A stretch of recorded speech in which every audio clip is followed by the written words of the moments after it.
What's up mga pare ko? Magandang umaga. Kahapon, itong GoPro ko,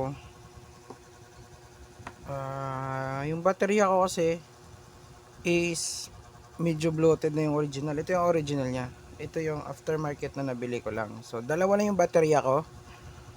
So, salitan lang sila. Hindi pa ako nakabili ng maraming baterya. So, itong original ko mga pare ko medyo bloated na siya, 'di ba? Tapos, nag-record ako tapos nalobat. Nung nalobat siya, so tinanggal ko siya dito, medyo bloated na siya tinanggal ko siya, natanggal yung ganito niya, yung ganito, yung parang hilaan niya para mahila mo siya.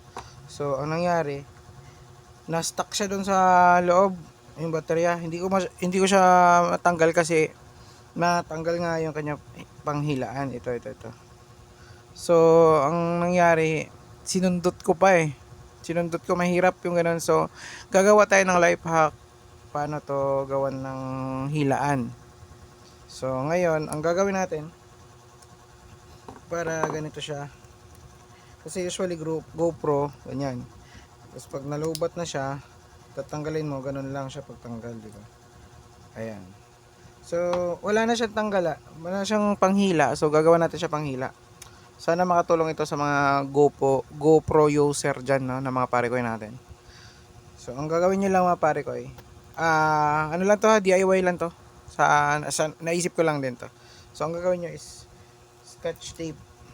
Ito. So palibutan natin to pare ko ng tape. Yan. Kuha tayo ng bagong putol. Yan. Para mas makapit. So ayan, palibutan natin to ng tape dito pare ko. Maggawa lang tayo ng allowance dyan. Yan. Para kahit mahabaan nyo na para may ikakat na lang natin pag sobra.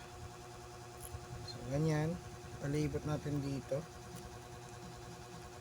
Yan. Yung yan. Ayan. Make sure mga pare ko, huwag nyo tamaan tong itong parang may bakal dyan na connect, para pang connect doon sa mismong GoPro kasi iinit yan baka delikado. So dito lang sa gilid, ganyan, palibutan mo lang siya. Yan, ganyan. Tapos dulo sa dulo is idikit mo ganyan. Yan yung gagawin nating panghila. Yan, so pasobrahan nyo ito. Yan, based on may lang to, pare ko, naisip ko lang to, ganyan. So ganyan ang mangyayari dyan. May exist pa. So ganyan ang mangyayari pare ko. Ganito. Yan, may tip dito. Ito na yung gagawin nating panghila. Yan. So yan ang mangyayari dyan. Ganyan. So try na natin. So kunyari pag nag-record tayo ganun, pag nilagay na natin siya, ayan mahirap nga siya kasi bloated nga siya pare ko. Wala pa tayong budget. So ganyan, pag nilak niyo yung cam, ganyan. So may natirang so hindi naman nakaka-apekto yan. So ganyan na mangyayari. So pag i-open, tapos pag tatanggalin na natin, ito na yung gagawin natin panghila. Yun, di ba?